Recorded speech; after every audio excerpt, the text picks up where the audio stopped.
रहस्यमय कत्ल। एक रात शहर के पास इलाके में करण का शव उसके घर के बगीचे में पाया गया।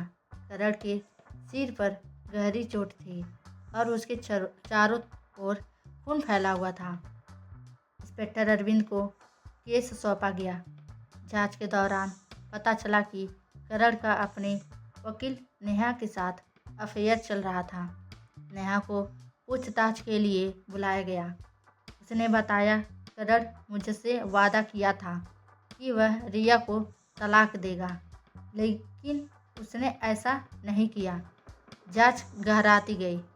फॉरेंसिक रिपोर्ट में पता चला कि करण की हत्या एक मेटल के भारी शो पीस से हुई थी, जो घर में ही रखा था, लेकिन उस पर किसी के फिंगरप्रिंट नहीं थे। इंस्पेक्टर अरविंद को शक हुआ कि यह मर्डर किसी करीबी ने किया है। तभी उन्हें करण और रिया के बीच चल रहे विवाद की जानकारी मिली।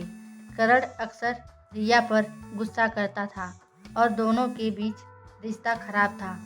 एक दिन अरविंद को एक सुराग मिला। रिया ने घर में लगे सीसीटीवी कैमरों हत्या के दिन बंद कर दिया था। जब उससे पूछा गया तो उसने कहा कैमरे खराब हो गए थे, लेकिन अरविंद ने तकनीकी टीम से जांच करवाई, जिससे पता चला कि कैमरे जानबूझकर बंद किए गए थे। आखिरकार रिया ने जुर्म कबूल किया। उसने बताया, करण मुझे तलाक देने वाला था और नेहा से शादी करना चाहता था। मैंने उस गुस्से में उसे मार दिया। रिया को गिरफ्तार कर लिया गया। नेहा को इस बात का गहरा सदमा लगा कि करण उसके लिए अपनी जान गंवा बैठा। इंस्पेक्टर अरविंद ने केस सुलझा दिया, लेकिन इस केस ने उन्हें एक और सबक सिखाया कि प्यार और लालच इंसान को कितना खतरनाक बना सकते हैं। रिया की गिरफ्तारी के बाद कुछ महीने बाद इंस्पेक्टर अरविंद को एक गुमनाम फोन कॉल आया। कॉलर ने कहा, करण की मौत का सच कुछ और है। रिया ने जो कबूल किया है वह झूठ है। असली कातिल अब भी आज़ाद घूम रहा है। इस फोन कॉल ने अरविंद को हैरानी में डाल दिया। उन्होंने फिर से केस फाइल उठाई और उसे खंगालना शुरू किया। रिया के भाई संजय ने जेल में रिया से मिलने के बाद अरविंद से संपर्क किया। उसने कहा, मेरी बहन झूठी कबूलनामा देकर किसी को बचा रही है। वह करण से नफरत करती थी, लेकिन वह उसे मारने की हिम्मत नहीं रखती थी।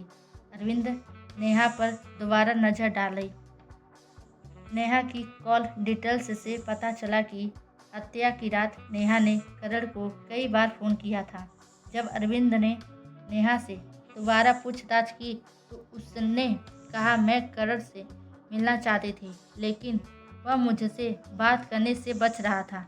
उस रात मैंने उसे आखिरी बार देखा था और वह पूरी तरह शांत था।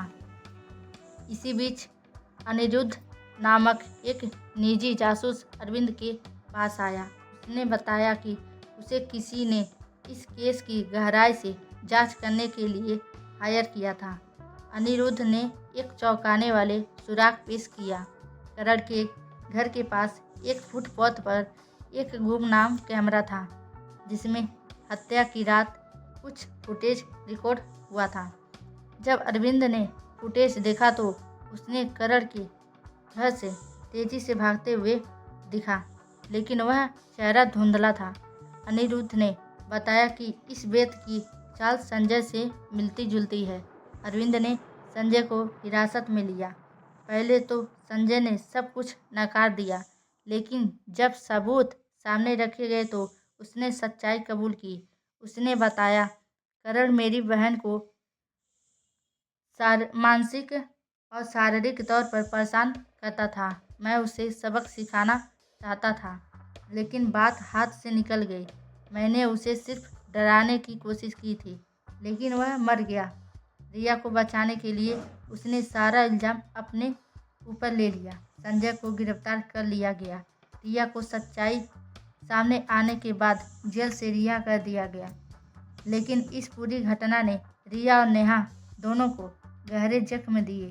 इंस्पेक्टर अरविंद ने इस केस को सुलझाकर अपनी काबिलियत साबित की, लेकिन एक सवाल उसके मन में हमेशा के लिए रह गया, क्या रिश्तों में इतनी नफरत हो सकती है कि लोग एक दूसरे की जान ले लें? ठीक है, क्रोध और नफरत की अंधेरे में लिए गए फैसले हमेशा बर्बादी का कारण बनते हैं।